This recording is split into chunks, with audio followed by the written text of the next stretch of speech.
What's up, Thrill Nerds? Welcome back to another Cotaland update. Things are really moving along at the site, and I'm excited to share the current state of construction. Bathrooms for this section of the park are being built, but you'll notice Skyblazer, or now known as the Texas Porch Swing, has not begun foundation work yet. I thought it was going to get going a long time ago. Hopefully we'll see some movement on it soon.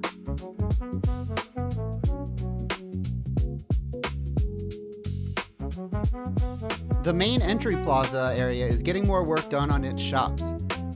A permit was just sent in for the Entryway fountain. Hopefully we'll see that begin shortly. The Ferris wheel has yet to go vertical, but is staged close by. I assume we'll see that one go up very soon. Evolux is getting its shade structure, and the Music Express has been fully assembled.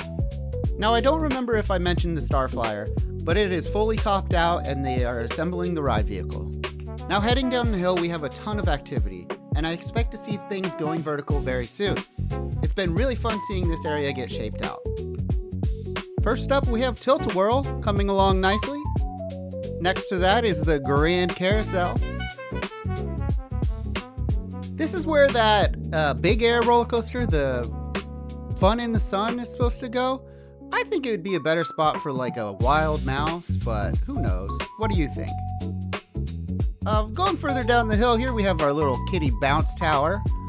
Quite a bit of stuff down here, one of which is the octopus. I'm super excited about this ride. This is the Water Mania, so it'll be nice to get a little splash in the summer. Here is our pirate ship, and then the foundation for the kiddie pirate ship. Now here's our telecombat ride. Hopefully seeing that go up soon.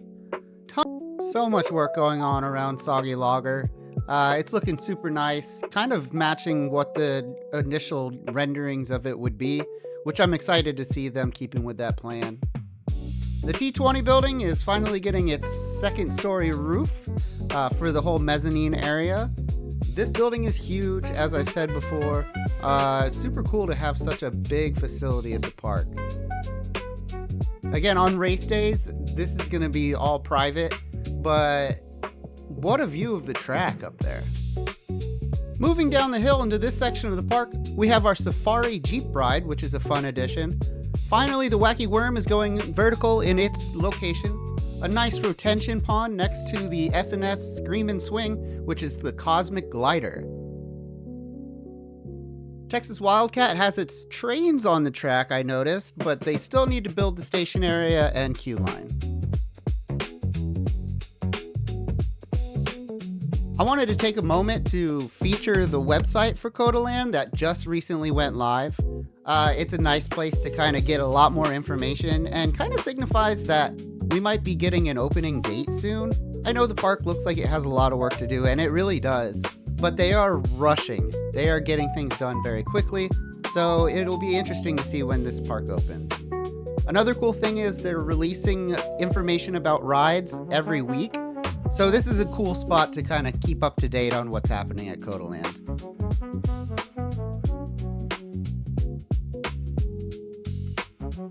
Now this is from a video on their website. It gives a little glimpse of what the park is supposed to look like. I found it really cool. I really hope that they keep a lot of this greenery that they have suggested in this video.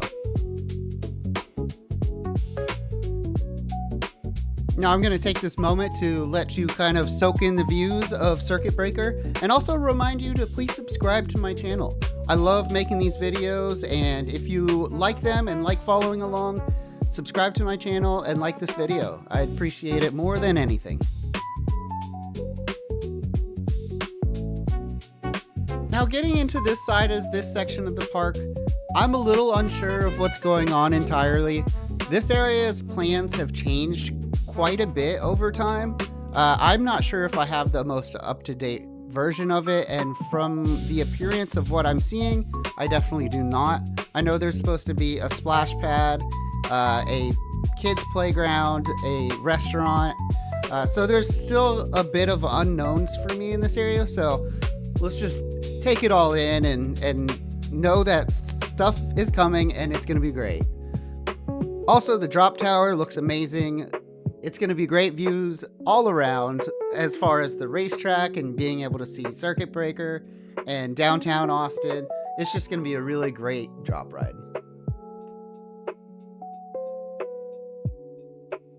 Now I just want to fly back up this hill and kind of get a good overview of the park.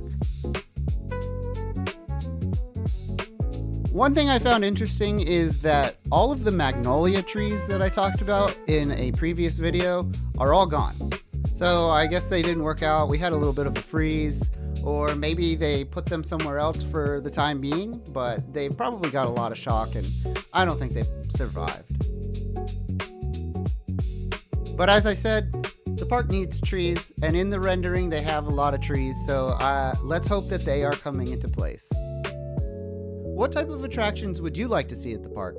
I know they have that big area on the other side of the road for potential expansion, but I don't know if they're going to use it unless the park becomes a success. I'd like to see maybe a whitewater rapids ride, and I know that they have kind of talked about that in the past. They do have a big area for a water park planned, but I'm more interested in the dry park. I don't really show the park from way up here very often, but it's really cool to take it all in, so I figured I'd add it to the end of this video. I really appreciate everybody for watching and keeping up to date on these videos. It means the world to me. I'm going to have fun making them until the park's open, and then I'll be making videos at the park when it is open. If you haven't seen it yet, check out my video reviewing Palindrome. I was fortunate enough to be able to ride it early, and this thing kind of blew my mind. Thanks so much for watching, and I'll see you at the parks.